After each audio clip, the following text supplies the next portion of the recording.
Welcome to this explainer. Today, we're tracking down a literal archaeological mystery.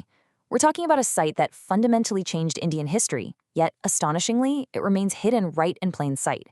We're going to explore a place that actually safeguarded the sacred relics of the Buddha, yielded one of India's absolutely most crucial inscriptions, and exposed a highly sophisticated society that was just flourishing over 2,200 years ago.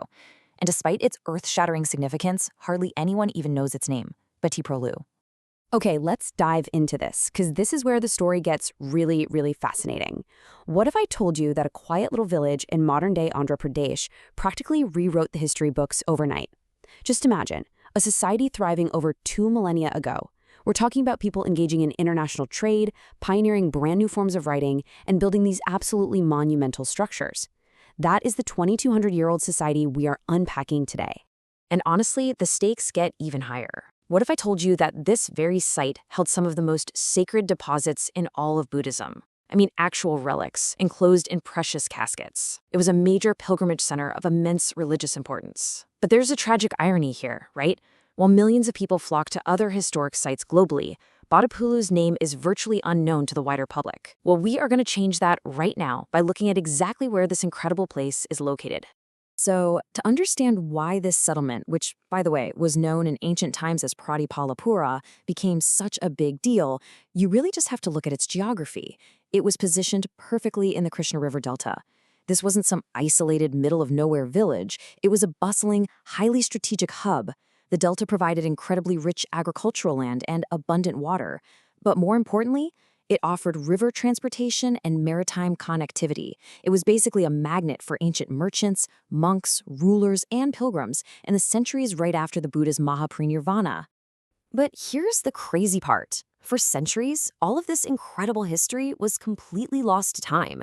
It was just buried beneath the earth, overgrown with vegetation. To the locals living there, it was simply a massive, mysterious mound. But that all changed in 1892.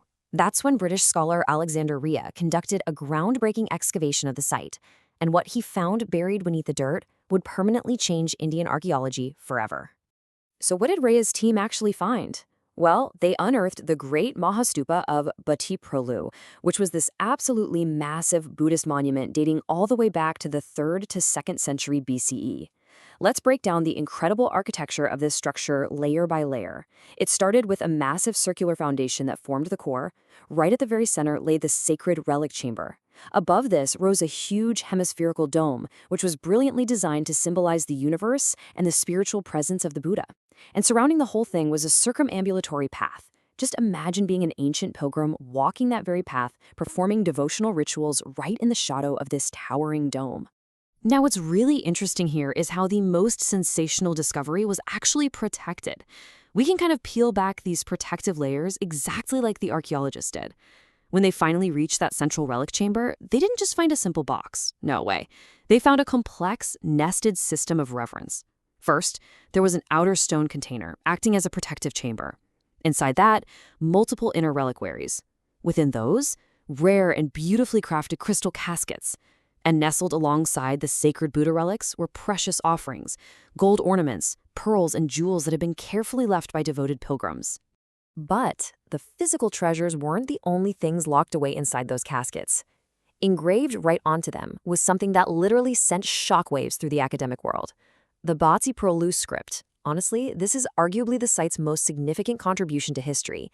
It's an early Southern adaptation of the Brahmi script. And why does this matter so much? Because it fundamentally proved that early writing, complex linguistic innovation, and administrative sophistication were not just confined to North India. Literacy had reached South India at a very early period, and it was highly advanced. And those inscriptions didn't just show us how they wrote. They told us exactly who was in charge. One of the inscriptions specifically references King Kuberaka. He is one of the earliest known rulers of the entire Andhra region. For historians, finding a name like this carved in stone is absolutely priceless. It provides hard, irrefutable evidence about early state formation, political authority, governance, and how royal figures were actively patronizing Buddhism in the region. And this brilliantly illustrates the massive paradigm shift caused by this single excavation. Think about it. Before Bhattiprolu, the mainstream historical assumption was that all major early Buddhist developments and the spread of literacy were heavily concentrated way up in North India. But after Bhattiprolu, that entire narrative flipped. We suddenly had undeniable proof that South India boasted early, massive Buddhist centers, highly advanced regional scripts, and really powerful kingdoms of its own. Now, you might be wondering, how on earth did a regional kingdom afford to build such a massive, jewel-filled stupa? Well, the answer is simple: trade. Bhattiprolu was a bustling global hub. Thanks to its prime location in the Krishna Delta, it had ancient maritime and land connections stretching to the interior Deccan, coastal Andhra, Sri Lanka, Myanmar, and even Thailand. Monks, merchants, and new ideas flowed freely across these networks. It was the sheer economic prosperity generated by this vast international trade that funded these massive religious constructions. And the architectural sophistication funded by all that trade didn't just end at Bhattiprolu. Actually, historians and archaeologists look at the advanced brick construction, the monumental planning, and the religious engineering here, and they see the blueprints for the future. Bhattiprolu is widely considered the vital early precursor to the later, incredibly famous Amaravati school of Buddhism. The cultural and architectural traditions that were perfected right here laid the direct groundwork for those later magnificent achievements. But if you were to visit the site today, well, you wouldn't see a towering dome. The present reality is a bit more sobering. The monument has really suffered over the centuries from weathering, flooding, and human activity, including, sadly, locals unknowingly reusing the ancient bricks to build their own homes. So today, you'll mostly see surviving foundations and excavated remains. And as for those incredible crystal caskets and relics, they were transferred to museums to ensure their scientific preservation, security, and access for researchers, keeping them safe from theft and the elements. However, the story isn't over. Bhattiprolu is a legally protected archaeological monument, and there is immense hope for its future. Government agencies are actively working on structural stabilization to save the surviving brickwork. They're controlling encroachment and conducting ongoing archaeological surveys. In fact, many experts believe large portions of the ancient settlement remain completely unexplored. Plus, there is massive untapped potential to link Bhattiprolu into a major Buddhist heritage circuit alongside sites like Amaravati and Nagarjunakonda. That kind of circuit could attract visitors from across the entire Buddhist world. When we look at Bhattiprolu, we really have to remember what it truly represents. It's not just a mound of old bricks. It's a testament to ancient literacy, intense religious devotion, and international cultural exchange. There's a quote that perfectly captures this. "The tragedy is not that the monument lies in ruins.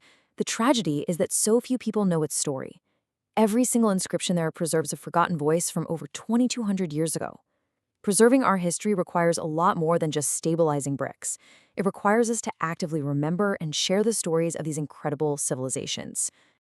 So, as we wrap up this explainer, I want to turn it over to you. We've covered a lot of ground today, uncovering a truly lost chapter of India's civilizational heritage. But what impressed you the most?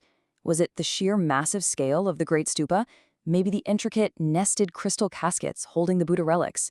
Was it the game-changing discovery of the Bhattiprolu Script? The revelation of King Kuberaka, or just the incredible overarching story of how one forgotten village completely changed history?